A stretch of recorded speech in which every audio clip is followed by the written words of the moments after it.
పవన్ కళ్యాణ్కు తెలంగాణ గురించి మాట్లాడే అర్హత లేదు, ప్రజాస్వామ్యం గురించి మాట్లాడే అర్హత కూడా లేదు. ఏంది చదువుకుండా ఆయన? సినిమా వాళ్ళు ఎవడు చదువుకోడు, సినిమాల్లో ఎవడు ఉంటాడు? చదువు లేనోడు, శీలం లేనోడు, సంస్కారం లేనోడు, తాగుబోతులు, వాగుబోతులు, వదురుబోతులు, తిరుగుబోతులు వాళ్ళే కదా. సినిమాలు ఒక్క మంచి సినిమా, దేశభక్తి సినిమా ఒకటి తీసినరా? ఒక్కటి చెప్పండి. అన్ని బూత్ సినిమాలే కదా. అట్లాంటి వాడు ఏం మాట్లాడుతున్నాడు? వాడిని ఉప ముఖ్యమంత్రి చేయడమే తప్పు. ముఖ్యమంత్రి కూడా అట్లాంటి వాడే. ఇప్పుడు ఎన్టీ రామారావు బొమ్మ పెడుతుండ్రు. ముఖ్యమంత్రి ఎవరు? ఎన్టీ రామారావు మీద దాడి చేసి ఎన్టీ రామారావు చెప్పులతో కొట్టినోడు కదా, వీళ్ళే కదా. ఎన్టీ రామారావు చావు కారణమైనోడే కదా. అతను మళ్ళీ ఎన్టీ రామారావు బొమ్మ పెట్టుకుని తిరుగుతున్నాడు. నువ్వెవరు? నీకేమైనా తెలుసా? పత్రికా స్వాతంత్రం నువ్వు ఇచ్చినవా? నువ్వు ఎట్లా అరెస్ట్ చేస్తావు? నాగేశ్వరరావుని అరెస్ట్ చేసే అర్హత ఉందా? గలివర్ యాత్రలో బ్రాబ్డింగ్ నాక్స్ ఉంటారు, పెద్దగా ఉంటారు, ఆకాశం ఎత్తు, టవరింగ్ పర్సనాలిటీస్. లిలీపుటియన్స్ ఉంటారు, చిన్నగా అంగుళమంత ఉంటారు. నాగేశ్వరరావు బ్రాబ్డింగ్ నాగైతే పవన్ కళ్యాణ్ లిలీపుటియన్. ఎక్కడరా నువ్వు? ఆయన ఎక్కడ? కాలి గోటికి సరిపోవు. ఆయన గురించి మాట్లాడతావా? నువ్వు అరెస్ట్ చేస్తావా? తెలుసా నీకేమన్నా చదువు ఉందా, శీలం ఉందా, సంస్కారం? నువ్వు మాట్లాడతావు నాగేశ్వరరావు గురించి? నాగేశ్వరరావు చాలా సంస్కారవంతంగా మాట్లాడతాడు. రిఫైన్ టాక్ ఆయనది, పిచ్చి పిచ్చి మాటలు మాట్లాడాడు ఆయన. ఆర్టికల్ 19(1)A మాకు వాక్ స్వాతంత్రం ఇచ్చింది. దాని కింద మనం ఎవరినైనా విమర్శిస్తాం. శ్రీశ్రీ ఏం చెప్పిండు? మేము ప్రైవేట్ జీవితాలు మేము సొంతం, పబ్లిక్గా ఉంటే ఏమైనా అంటాం. నువ్వు రాజకీయాలు ఉంటే అంటాం, నువ్వు సినిమాలు ఉంటే అనం. సినిమాలు ఉంటే నువ్వు ఎంతమందిని 5 పెళ్లి చేసుకున్నావు? నీ భార్య కూడా విదేశస్త్రాలే కదా. నువ్వు ఆమెనేమో ఇటాలియన్ అంటావు, నువ్వేమో మళ్ళీ విదేశస్త్రాలే చేసుకుంటాడు. బీజేపీలు అదే కదా. మరి 5 పెళ్లి చేసుకుంటే సిగ్గు శరం ఉందా నీకు? నువ్వు మాట్లాడతావు ఆ సంస్కారం గురించి? నువ్వు రోజు ఒక పార్టీ మారుస్తావు. గద్దరుండగా గద్దర్ని ఎట్లా మోసం చేసిండు? చెగువెరా బొమ్మ పెట్టుకొని నేను కమ్యూనిస్ట్ అనేది చెప్పి గద్దరు నమ్మించి తీసుకొని పోయిండు, ఇంటికి తీసుకుపోయిండు, దండం పెట్టిండు, మొత్తం షర్టు ఎక్కడ చూసినా చెగువెరా బొమ్మలు. ఇప్పుడు ఎవరు బొమ్మలు పెట్టుకుంటుండు? రోజుకో పార్టీ. ఎక్కడ జిదర్ హరి ఉదర్ చరి, ఎక్కడ పచ్చకుంటే పసలు అక్కడ మేస్తాయి. నువ్వు పశువే కదా. ఎక్కడ ఏ కొమ్మ మీద పండు ఉంటే ఆ కొమ్మ మీద దూకుతాయి కోతులు. నువ్వు కోతువే కదా. నువ్వు చెప్తావా? రోజుకో పార్టీ మార్చుకోనివి, రంగులు మార్చుకోనివి నువ్వు చెప్తావా? ఇప్పుడు గద్దర్ గురించి చెప్తావు. గద్దర్ని మోసం చేయలేను, చెగువెరా బొమ్మలు పెట్టుకోలేవిడు. పెట్టుకొని ఇప్పుడు ఏం చేస్తున్నాడు? ఎన్టీ రామారావు బొమ్మలు పెట్టుకుంటున్నాడు, రోజుకో కథ పడుతున్నాడు, చంద్రబాబు బొమ్మలు పెట్టుకుంటున్నావు. మరి మనం ఏమనాలంటే మేము ఉన్నది ఉన్నట్టు చెప్తే 2-4 గంటలు జైలు నోళ్ళు తెరుస్తాయి, గుండ్రాలు విసురుతారు అన్నాడు. నాగేశ్వరరావు ఏం చెప్తున్నాడు? ఆయన పాపం అమాయకంగా 2-4 అంటుండు. అంటే నేను జైలు పెడతామంటుండు, వాడు అరెస్ట్ చేస్తామంటుండు. ఇంత దౌర్జన్యం ఎందుకు?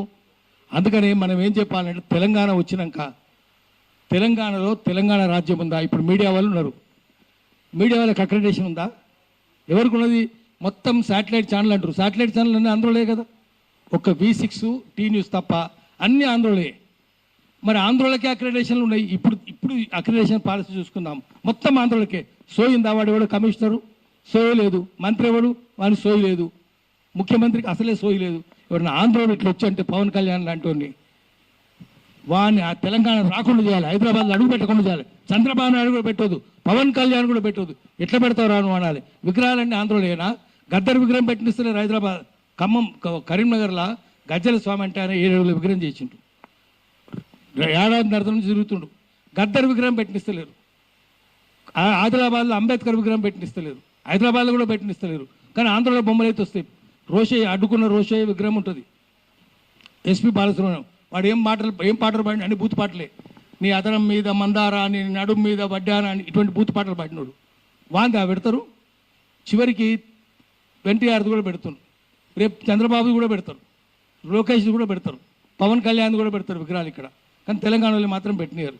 అందుకనే మనం అందరం ఏకం కాకపోతే, మనందరం సోయిలో పడకపోతే, మనం మెదడులో సోయి ఉండాలి, మన చేతిలో రాయి ఉండాలి. అప్పుడే వాళ్ళకి బుద్ధి వస్తుంది. వాడు లూటు చేస్తూనే ఉండు, మనం లాఠీ లేపాలి.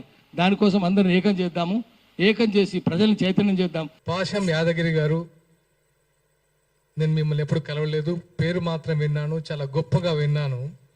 కానీ నిన్న ఫస్ట్ టైం ఈ చూసిన తర్వాత నాకు మిమ్మల్ని గారు అనాలంటే నా మీద ఈయనేంటి ఇలా మాట్లాడాడు, అసలు ఏంటి ఈయన బ్యాక్గ్రౌండ్ ఏంటి, ఈయన మనస్తత్వం ఏంటి, ఈయన సీనియర్ జర్నలిస్ట్, విశ్లేషకులు, విద్యావేత్త, ఎంతోమంది తెలంగాణ ఉద్యమంలో ఎంతో మందిని చైతన్యవంతులు చేసిన ఆ పెన్ను ఇలా మాట్లాడుతుందా అని కొంచెం బాధేసింది.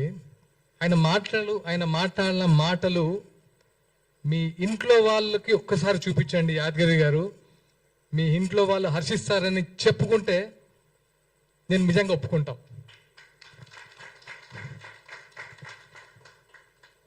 ఒక పర్సన్ పట్టుకొని మీరు ఎలాంటి మాట్లాడారో ఒకసారి మీరు మాట్లాడిన వీడియో మీరే చూసుకొని సిగ్గుపడండి. ఒక్కసారైనా సిగ్గుపడండి. ఎందుకంటే ఇంకోసారి తప్పు చేయకుండా ఉంటారు. నేను పవన్ కళ్యాణ్ గారిని అభిమానం లేకపోతే నాయకుడిగా చెప్పట్లేదు. ఒక మనిషి గురించి మాట్లాడడానికి నోరా ఇంకేమన్నా? పాషం యాదగిరి గారు, మీకు తెలిసిన మీ మిత్రులు చాలా మంది మీ గురించి గొప్పగా చెప్పేవాళ్ళు. నేను నైట్ నుంచి సర్ప్రైజ్ ఇదా ఆయన గురించి చెప్పింది. సినిమా ఆర్టిస్టులకి సిగ్గు, నీతి, న్యాయం, శీలం అసలు ఏం ఉండదా? ఏమనుకుంటున్నారు మీరు సినిమా ఆర్టిస్ట్ అంటే? ఒక్కొక్కరు జీవితాన్ని పలంగా పెట్టి ఆకలితో పస్తులుండి ఇక్కడ సినిమా ఆర్టిస్టులు అవుతున్నారు. అదే తెలంగాణ వ్యాప్తంగా. వాళ్ళందరికీ మీరు ఇచ్చేది ఇదా? వాళ్ళ సంస్కారం లేదా? నువ్వు యావత్ సినీ లోకానికి క్షమాపణలు చెప్పకపోతే నిజంగా నీకు మనస్సాక్షి లేనట్టే. కనీసం నీ మనస్సాక్షికైనా చెప్పుకో తప్పు చేస్తానని. ఎలాంటి మాటలు మాట్లాడతావు? గోదావరికని, లక్ష్మీపురం, మీరు ఏదైతే లెఫ్ట్ భావజాలం అంటున్నారో, మీరు ఇక్కడ ఆఫీసులో కూర్చొని మేము కమ్యూనిస్టులు మన పేపర్లు రాసుకుంటూ ఉత్తేజపరచం అనుకుంటున్నారో, అదే 25 సంవత్సరాల క్రితం లక్ష్మీపురం గుర్తుపెట్టుకుని పేరు విమలక్క గారికి తెలుసు. 20 సంవత్సరాలు జైలు గోడల మధ్య ఫ్యామిలీని, జైలు బయట మేము.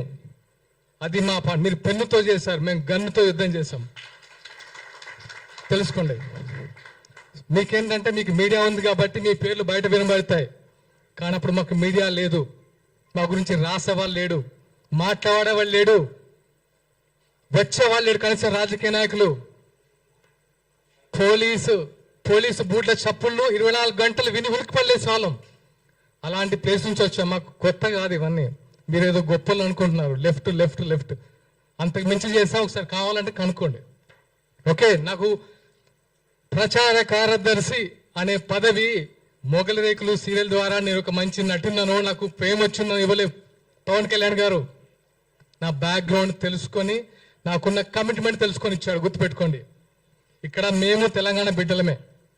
మీరు మాట్లాడే ముందు ఇక్కడ నుంచి ఇది నేను ఈ రోజుతో ముగిద్దాం అనుకుంటున్నాను. అసలు పవన్ కళ్యాణ్ గారు కుల ప్రస్తావన తీస్తారా? తీయండి, ప్రూఫ్ ఇవ్వండి. నిజంగా మీ ఇంటికి ఆంధ్ర పోలీసులు వచ్చారా?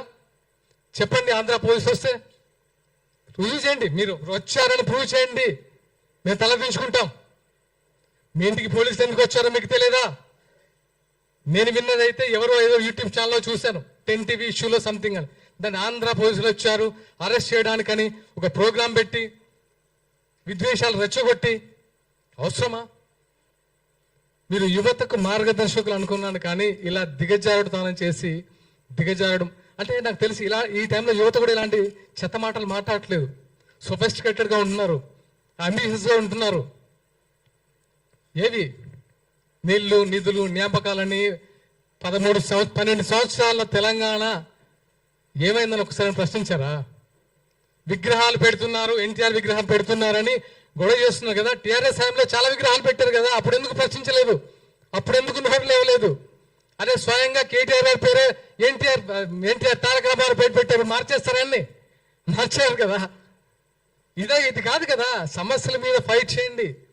మీరు ఫైట్ చేస్తే మేము వస్తాం, మేము వెనుక ఉంటాం. మీ ముందుగా మేము వెనుకుంటాం. అరే ఫైట్ చేస్తున్నారు వీళ్ళు, వెనుక మనం ఉన్నామని. లెఫ్ట్ భావం ఇది కాదు కదా. లెఫ్ట్ భావాలంటే ఇలా తిట్టడాలా, ఇలా తిట్టుకుంటూ కొట్టుకుంటూ ఏం సాధిద్దాం? తెలంగాణలో ఏముంది ఇప్పుడు సిచ్యువేషన్? తెలంగాణలో ఏమైనా ఉందా? మిగిలిందా? ఎవరైనా సంతోషంగా ఉన్నారా? యువత సంతోషంగా ఉందా? వాళ్ళ ఉద్యోగాల సిచ్యువేషన్ ఆలోచించారా? మొన్న ఆర్టీసీ కార్మికులు సూసైడ్ చేసుకుంటున్నాయి కదా, వాళ్ళ సంతోషంగా ఉన్నారా? రైతులైతే వాళ్ళ బాధ వర్ణాతీతం. ఎరువులు దొరక్క పంట చేతికి వచ్చిన తర్వాత నీట మునిగి రైతు బంధులు లేక రుణమాఫీ కాక ఇన్ని సమస్యలు పెట్టుకొని మీకు పన్నీ పాట లేక రౌండ్ టేబుల్ సమావేశాలు పెట్టి ఏం చేశారా మీ జేబులో నుంచి? పవన్ కళ్యాణ్ గారు ఏం చేశారు మీకు తెలియదా? ఈ రోజు కాదు, 2009లో ఎక్కడో ఆదిలాబాద్ తాండాల్లో మంచినీటి సౌకర్యం కల్పించాడు. అప్పుడు మీరేం చేశారు? ఎక్కడున్నారు మీరు? ఎన్నో దాన ధర్మాలు చేశారనే. దాన ధర్మాలు కూడా అన్నాను. ఆయన ఒక మనిషి కష్టాల్లో ఉండంటే చేతికి ఎంత ఇస్తారు. అదే నైజం. ఊరికే మేము అట్రాక్ట్ కాము, సినిమాల వల్ల అట్రాక్ట్ కాలేదు బ్రదర్. ఆయన సినిమాలు చూసేవాడు అట్రాక్ట్ కాలేదు జన సైనికులు. ఆయన వ్యక్తిత్వం, ఆయనకంటే పెద్ద హిట్ ఇచ్చిన సూపర్ స్టార్లు ఉన్నారు, వాళ్ళకి ఇంతమంది ఫ్యాన్స్ లేరు ఎందుకు? ఆయన వ్యక్తిత్వం. ప్రతి వాడికి సమన్వయం. ఆయన ఒక ఆకలి చూస్తే ఒక ప్రొడక్షన్ బాయ్ సరిగా అన్నం తినపోతే ఫస్ట్ అతనికి పెట్టి తర్వాత దాన్ని పెట్టించుకునే టైపు. అది తెలుసా మీరు ఆయన గురించి? ప్రతి ఒక్కరూ ఆయన గురించి మాట్లాడితే కనబడిపోతాం సోషల్ మీడియాలో. మన గురించి ఇలాంటి మేము వచ్చి మా బాధ ఇంకా చెప్పాలి. ఎందుకంటే ప్రతిసారి మీరు అబద్ధాన్ని చెప్పుకుంటూ పోతే ఇంకా నిజం చచ్చిపోతున్న భయంతో మేము వచ్చి ఇక్కడ కూర్చొని అది కాదురా బాబు ఆయన ఇది ఇది ఇది ఇది అని చెప్పి ఇంకెక్కడ ఫైట్ చేస్తాం ప్రజా సమస్యల గురించి? రెచ్చగొట్టద్దు బాస్.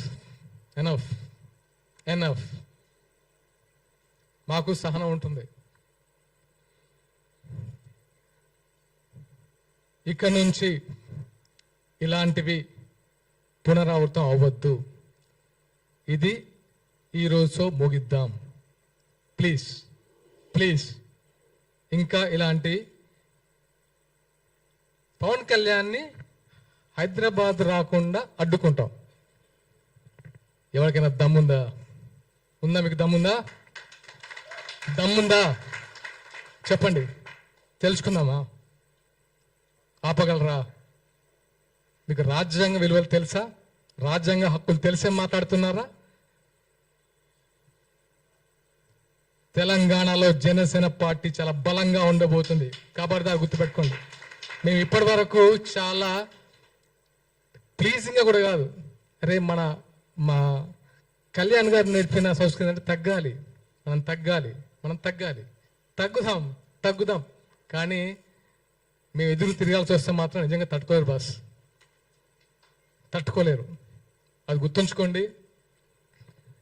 మరొకసారి చెప్తున్నాను, విమలక్క గారికి మనస్ఫూర్తిగా థ్యాంక్స్ చెప్తున్నాను. ఎందుకంటే నేను వచ్చేటప్పుడు అమ్మతో మాట్లాడాను. అమ్మ ఏంటిది ఇలాంటి సిచ్యువేషన్ క్రియేట్ అయింది, ఇలా కాదు కదా.